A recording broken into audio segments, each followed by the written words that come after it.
नमस्कार, छत्तीसगढ़ कौशल्य भूमि देख रहे हैं आप। आपके साथ मैं हूं स्वीटी दीक्षित। रुक करेंगे छत्तीसगढ़ की खबरों की ओर। छत्तीसगढ़ के मुख्यमंत्री भूपेश बघेल बस्तर दौरे पर थे। मुख्यमंत्री भूपेश बघेल प्रत्याशियों के नामांकन में शामिल हुए, जिसके बाद जगदलपुर के स्थानीय मिशन ग्राउंड मैदान में चुनावी सभा को संबोधित किया, जहां सीएम ने बस्तर में मोर्चा संभालते हुए प्रत्याशियों के लिए बस्तर की जनता को कांग्रेस को वोट देने के लिए अपील की। तो वहीं मुख्यमंत्री भूपेश बघेल ने अमित शाह के बयान पर कहा कि 15 साल भारतीय जनता पार्टी की सरकार थी और नक्सलवाद उस समय और बढ़ा था। हमारी सरकार में काम हुआ है। वही नगर नार स्टील प्लांट निजीकरण नहीं होगा।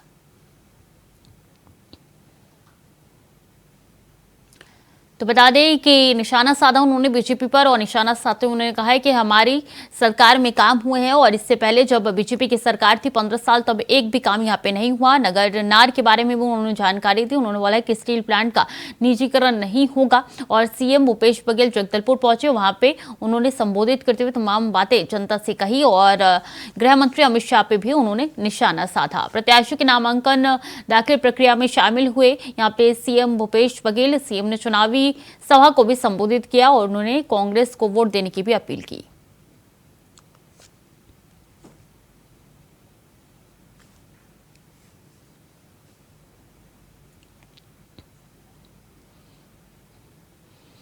मुख्यमंत्री भूपेश बघेल ने जगदलपुर पहुंचे, जहां उन्हें उनके समक्ष विधानसभा का नामांकन भरा गया। हम बता दें कि इस दौरान मुख्यमंत्री को सुनने आम लोग और कांग्रेस पार्टी के कार्यकर्ता बड़ी संख्या में पहुंचे थे, जिसकी वजह से आम सभा का पंडाल पूरी तरीके से भर चुका था। साथ ही उन्होंने चुनावी आम सभा को संबोधित करते हुए भाजपा सरकार पर जमकर निशाना साधा।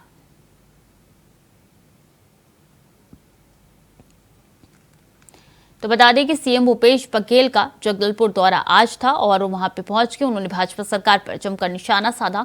और इसी के साथ बता दें कि चुनाव आने वाले हैं, 7-17 को चुनाव के लिए वोटिंग होगी और ऐसे में सीएम भूपेश बघेल पहुंचे थे। सीएम भूपेश बघेल ने जब वहां पे शिरकत की थी तो कार्यकर्ताओं का हुजूम देखने के ही बन रहा था। और बता दें जगदलपुर जब वो पहुंचे थे, उनके समक्ष विधानसभा का नामांकन भरा गया और इस दौरान मुख्यमंत्री को सुने आम लोग और कांग्रेस पार्टी के कार्यकर्ता बड़ी संख्या में पहुंचे थे, जिसकी वजह से आम सभा का पंडाल पूरी तरीके से भर चुका था। साथ ही उन्होंने चुनावी आम सभा को संबोधित करते हुए भाजपा सरकार पर जमकर निशाना साधा।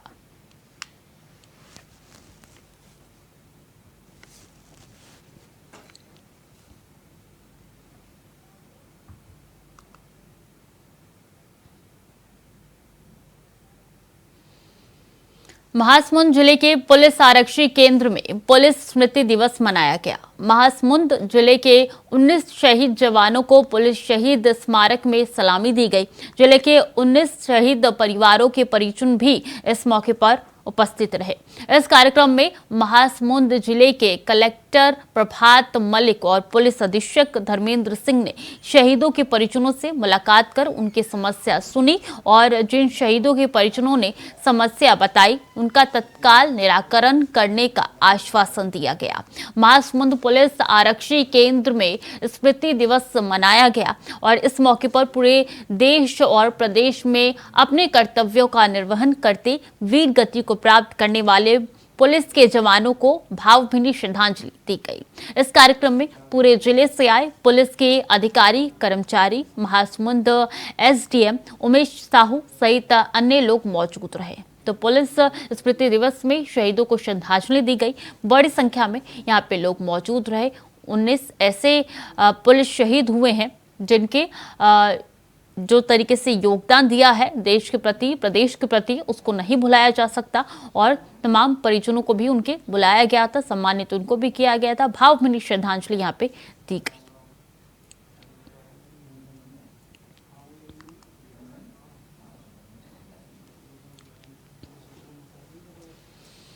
धमतरी में केंद्रीय रिजर्व पुलिस बल और देश के सभी पुलिस बलों द्वारा प्रतिवर्ष पुलिस स्मृति दिवस आयोजित किया जाता है।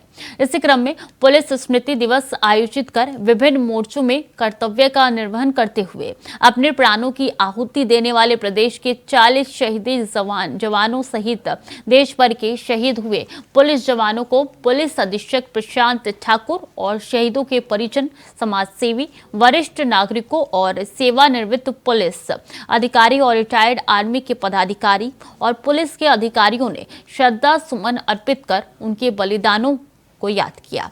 सुबह 9 बजे पुलिस स्मृति दिवस के मौके पर अधिकारियों ने रुद्री स्थित रक्षित आरक्षी केंद्र परिसर पुलिस लाइन में आयोजित कार्यक्रम में शहीद स्मारक पर पुष्प चक्र अर्पित किया। 40 शहीद जवानों को पुष्प चक्र अर्पित किया गया, उनको यहाँ पे श्रद्धांजलि दी गई और इस दौरान तमाम शहीद पुलिसकर्मी के परिजन भी मौजूद रहे। एक घड़ी यहाँ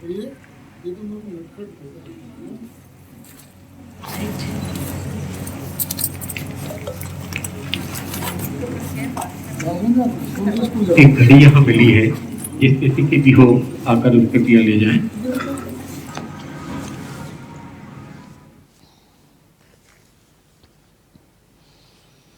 रामपुर विधानसभा की तरह ही अब तानाखार विधानसभा में भी रूठने मनाने का खेल शुरू हो गया है। बता दें कि यहां से वर्तमान विधायक मोहित राम केरकट्टा ने अब निर्दलीय चुनाव लड़ने का ऐलान कर दिया है, जिसको लेकर कांग्रेस के सामने इस विधानसभा सीट से मुसीबत खड़ी हो गई है। तो वहीं तानाखार विधानसभा सीट से वर्तमान विधायक मोहित राम केरकट्टा ने दलील देते हुए कहा है कि संसद के चुनाव में हमने तानाखार विधानसभा से कोरबा की सांसद ज्योत्सना महंत को 60,000 वोट दिलाए थे, इसलिए मैं आश्वस्त था कि हमारी टिकट नहीं कटेगी, लेकिन बावजूद इसके मेरी टिकट काट दी गई। इसके बाद उन्होंने निर्दलीय चुनाव लड़ने का ऐलान कर दिया है। हालांकि अब देखना होगा कि कांग्रेस पार्टी के नेता तानाखार में बगावती नेता को लाइन पर लाने के लिए क्या उपाय करती है, और ऐसे में निर्दलीय चुनाव लड़ने का इन्होंने साफ तौर पर ऐलान कर दिया है, क्योंकि इनका टिकट काट ली गई और जिस क्षेत्र से इनके टिकट काटी गई है वहां पे उन्होंने खासा योगदान जो है तानाखार में इनका देखने को मिला था और रूठने मनाने का दौर इसी के साथ शुरू हो चुका है।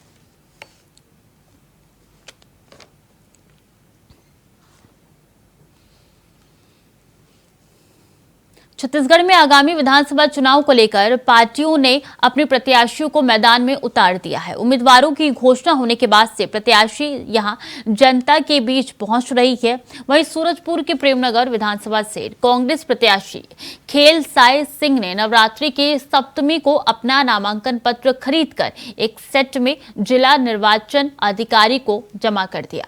बता दें कि खेलसाई सिंह के ऊपर फिर से पार्टी ने भरोसा जताते हुए तीसरी बार अपना प्रत्याशी बनाया है। उनके नाम की घोषणा के बाद आज वो अपने समर्थकों के साथ जिला निर्वाचन कार्यालय पहुंचे, जहां उन्होंने नामांकन पत्र खरीदकर एक सेट नामांकन पत्र जमा किया, जिसके बाद वो विधानसभा चुनाव में अपनी जीत का दावा करते हुए नजर आए।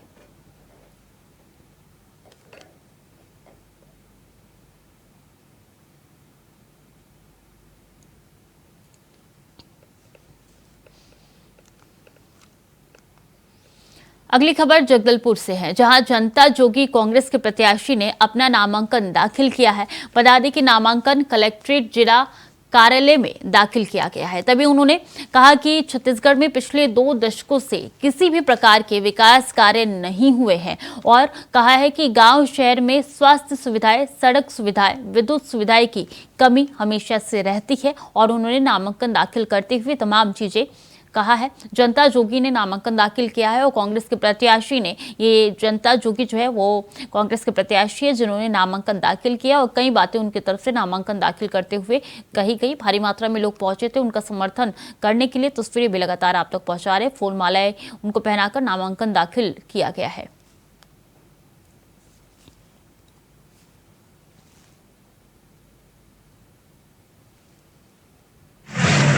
मैं भरत कश्यप जनता कांग्रेस जे प्रत्याशी चित्रकूट विधानसभा से आज 20 तारीख को हमने नामांकन दाखिला किया है।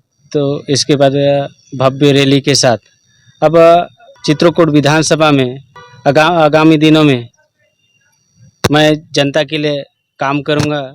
छोटे से परिवार का आज मेरे को अमित जोगी जी ने भरोसा जताया है। मैं पूरा ईमानदारी के साथ जनता के बीच जाऊंगा और जनता का आवाज़ उठाऊंगा। आज चित्रकूट विधानसभा में शिक्षा से लेकर पानी से लेकर सड़क से लेकर रोजगार से लेकर सभी विषयों को लेकर मैं आगे जनता मुझे भरोसा देकर मुझे विजयी बनाएगी और मैं विधानसभा में उन सभी मुद्दों को लेकर आवाज़ उठाऊंगा। कोरबा में रामपुर विधानसभा सीट से हो रही बगावत को जिला कांग्रेस कमेटी ने सुलझा लिया है। अब रामपुर विधानसभा सीट में किसी तरीके की कोई बगावत नहीं है। बता दें कि कांग्रेस की दूसरी सूची जारी होते ही रामपुर विधानसभा से फूल सिंह राठिया को टिकट मिलने का ऐलान हो गया है।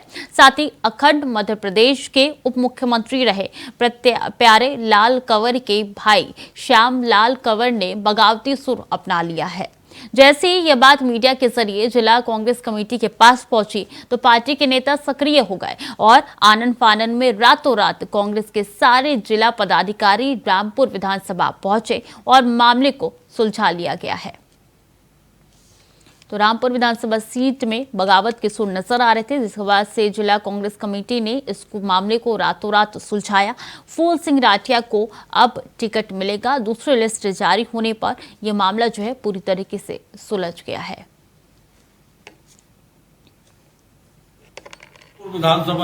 रामपुर विधानसभा क्षेत्र से पार्टी आला क्रमांक द्वारा जो है श्री फूल सिंह राठिया को जो कांग्रेस का प्रत्याशी बनाया गया है, आज की बैठक ने यह सिद्ध कर दिया कि पार्टी ने एकदम योग्य प्रत्याशी को जो है यहाँ प्रत्याशी बनाया है। आज कोई वनांचल के सरहदी क्षेत्र जहाँ के कार्यकर्ताओं को मैं कभी देखा नहीं पार्टी की बैठक में, आज गांव-गांव से जो है कार्यकर्ता जो पहुँचे हैं और चारों तरफ से कार्यकर्ता पहुँचे हैं। सभी जाति धर्म संप्रदाय के लोगों ने जो आज हिस्सा लिया है और यह अपार जो भीड़ नहीं कहूँगा, इसको मैं अपार स्नेह कहूँगा कांग्रेस के प्रति, क्योंकि वैसे भी जो है हमारी छत्तीसगढ़ की सरकार ने जो है विशेषकर जो काम किया है गांव और गरीब के लिए, और यह तो वनांचल क्षेत्र है और लोगों का पूरा जीवन यापन जो है वन उपज और कृषि कार्य में विशेषकर धान के उपज में जो है उनका जो है जीवन को।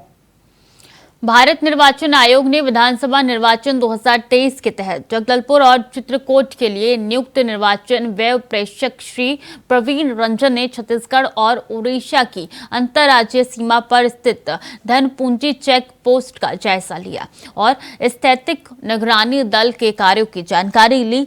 और बता दें कि चेक पोस्ट में 24 घंटे निगरानी के लिए सीसीटीवी का भी अवलोकन किया। साथ ही स्थैतिक निगरानी दल को सजगता से कार्य संपादित किए जाने के निर्देश दिए और सभी वाहनों की जांच करने सहित संदिग्ध नकदी तथा अन्य सामग्रियों के परिवहन पर सतत निगरानी रखे जाने के लिए कहा है।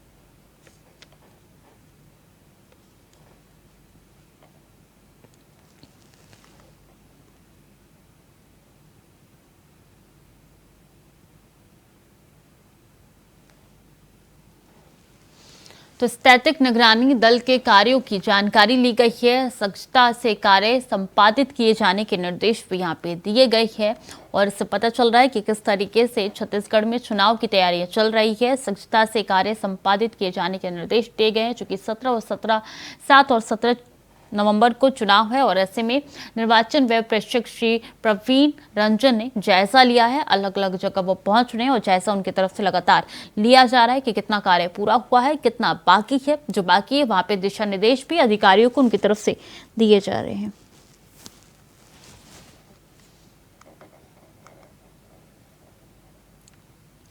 छत्तीसगढ़ में आगामी विधानसभा चुनाव बहुत ही नजदीक है, जिसको लेकर हर पार्टी के प्रत्याशी अपने पार्टी के कार्यों को हर ग्रामीण तक पहुंचाने का कार्य कर रहे हैं, जिसको लेकर शनिवार को भारतीय जनता पार्टी के विधानसभा क्षेत्र प्रतापपुर के वाड्रफ नगर में विजय विश्वास सम्मेलन का आयोजन किया, जिसमें भाजपा प्रत्याशी शकुंतला सिंह पौरते भी शामिल हुए।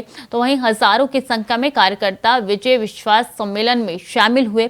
उसी दौरान भाजपा प्रत्याशी ने बताया कि छत्तीसगढ़ में हमारी सरकार बनेगी और प्रतापपुर विधानसभा क्षेत्र से भी बहुत ज्यादा वोटों से जीत हासिल करेंगे। तो यहाँ पे बीजेपी और कांग्रेस के बीच में सीधी टक्कर देखने को मिल रही है और ऐसे में जगह जगह पे कार्यक्रम का आयोजन किया जा रहा है।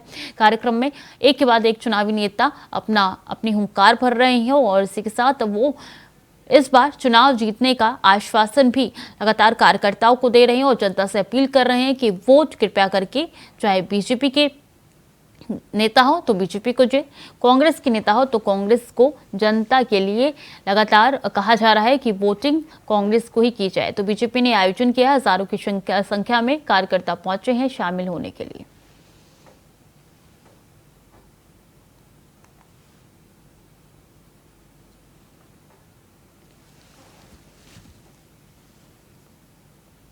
तो जगदलपुर में विद्युत मंडल के कार्यालय में सर्वर डाउन होने से परेशान दिखाई दिए। बता दें कि विद्युत बिल के भुगतान के लिए एटीपी मशीन लगाई गई है, जो पिछले रात से ही अभी तक सर्वर डाउन होने की वजह से बंद पड़ी है, जिस वजह से उपभोक्ता बार बार आना जाना करके परेशान हो चुके हैं। बताया जा रहा है कि उन्हें सुबह बुलाया जा रहा है, सुबह जाओ तो दोपहर को बुलाया जा रहा है। उपभोक्ता बिल और पैसे को लेकर लाइन में खड़े हुए हैं, मगर सही जानकारी देने वाले कर्मचारी नदारद दिखाई दे रहे हैं।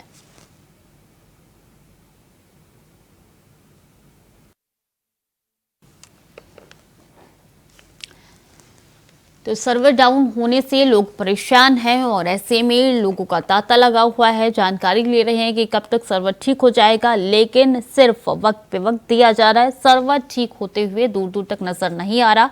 और ये जगदलपुर की तस्वीरें हम आप तक पहुंचा रहे हैं, जहां पे सर्वर डाउन हो चुका है। लोग काफी ज्यादा परेशान हैं, पर सर्वर अभी तक ठीक नहीं कराया गया है।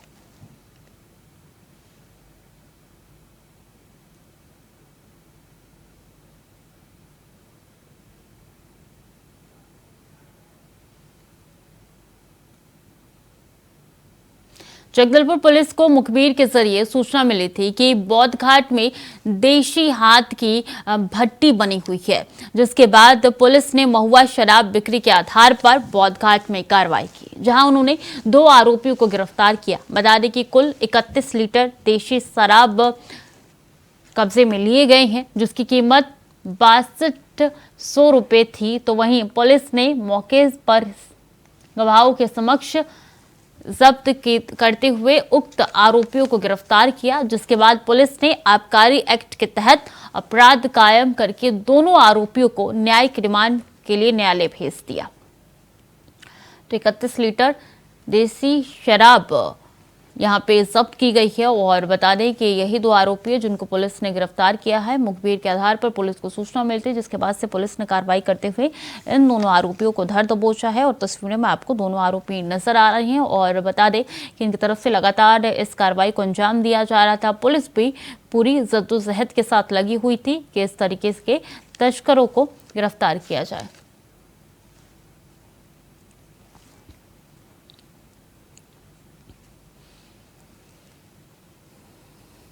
सूरजपुर में कमरे पर महिला का फांसी पर झूलता शव बरामद हुआ है। पुलिसकर्मी के साथ 7 सालों से लिव इन रिलेशनशिप में रहती थी महिला, और पुलिस आत्महत्या की आशंका जता रही है। आपको बता दें कि पुलिसकर्मी और महिला का विवाद हुआ था आपसी। मामला दर्ज कर पुलिस आगे की जांच में जुट चुकी है।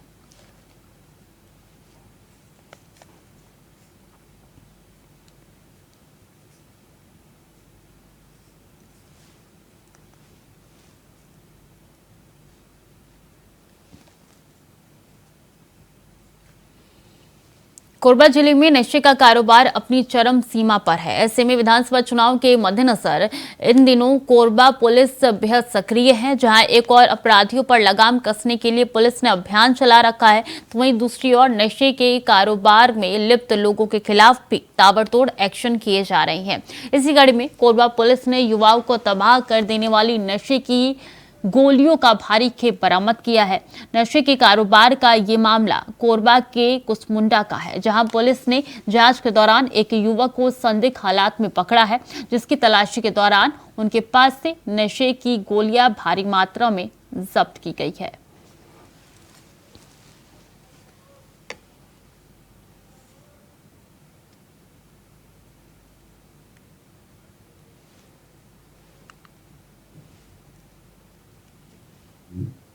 कुसमुंडा थाना में नशीली दवा पकड़ी गई है, जिसमें करीब 100 स्ट्रिप्स है और करीब 800 के आसपास टैबलेट्स है, जिसका अवैधानिक तरीके से इसको बेचा जा रहा था या इसको ट्रांसपोर्ट किया जा रहा था।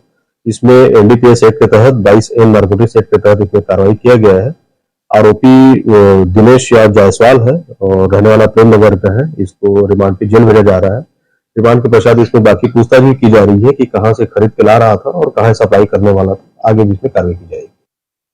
अंबिकापुर पुलिस ने एक बार फिर से नशा कारोबारियों के खिलाफ बड़ी कार्रवाई की है। इस कार्रवाई में पुलिस ने 16 लाख रुपए कीमत की ब्राउन शुगर के साथ साथ 193 नग नशीले इंजेक्शन जब्त किए हैं। इस मामले में पुलिस ने एक महिला और एक युवक को गिरफ्तार भी किया है। ये दोनों इससे पहले भी ब्राउन शुगर के मामले में जेल जा चुके हैं। मुखबिर की सूचना पर हुई इस कार्रवाई की जानकारी देते हुए सरगुजा एसपी सुनील कुमार और एएसपी पुपलेश कुमार ने बताया कि जिले के पुलिस टीम को नशे के कारोबार पर नकेल कसने के लिए पहले ही निर्देशित किया गया था।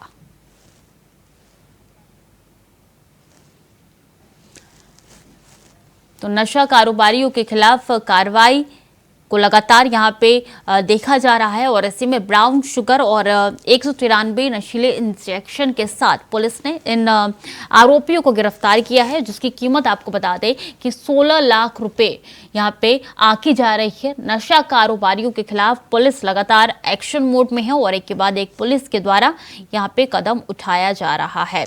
और न सिर्फ नशा कारोबारियों बल्कि वो लोग जो अपराध को बढ़ावा दे रही हैं उनके खिलाफ भी पुलिस लगातार एक्शन ले रही है, कदम उठा रही है। मुखबिर की सूचना के आधार पर पुलिस अलग अलग जगह छापेमारी कर रही है और फिलहाल जो जानकारी है वो अंबिकापुर से है। ब्राउन शुगर और 193 नशीले इंजेक्शन बरामद किए हैं। 16 लाख रुपए इनकी कीमत जो है वो बताई जा रही है और ऐसे में पुलिस ने 3 से 4 आरोपियों को गिरफ्तार किया है, पुलिस की कस्टडी में है, उनसे पूछताछ होगी। उसके बाद से पुलिस आगे की कार्रवाई इनके ऊपर करेगी। ब्राउन शुगर और जो नशीले इंजेक्शन और टैबलेट्स होती हैं उनकी बरामदगी की गई है, जिसमें 2 अपराधियों को, एक पुरुष और एक महिला को गिरफ्तार किया गया है। और साथ ही साथ इसमें ब्राउन शुगर टोटल जो सामान है वो 16 लाख रुपए का सामान इसमें नशे का सामान था, उसके मूल्य का था, उनको भेजा जा रहा है। और इसके अलावा मैं आपके माध्यम से ये अपील करना चाहता हूं कि किसी प्रकार का यदि नशे का व्यापार कहीं भी कुछ होता है तो उसका मैसेज जो है हम लोगों को दें, हम उस पर त्वरित से त्वरित कार्रवाई करें। तो फिलहाल के लिए बुलेटिन में इतना ही। खबरें लगातार जारी है, देखते रहें इंडिया वॉइस।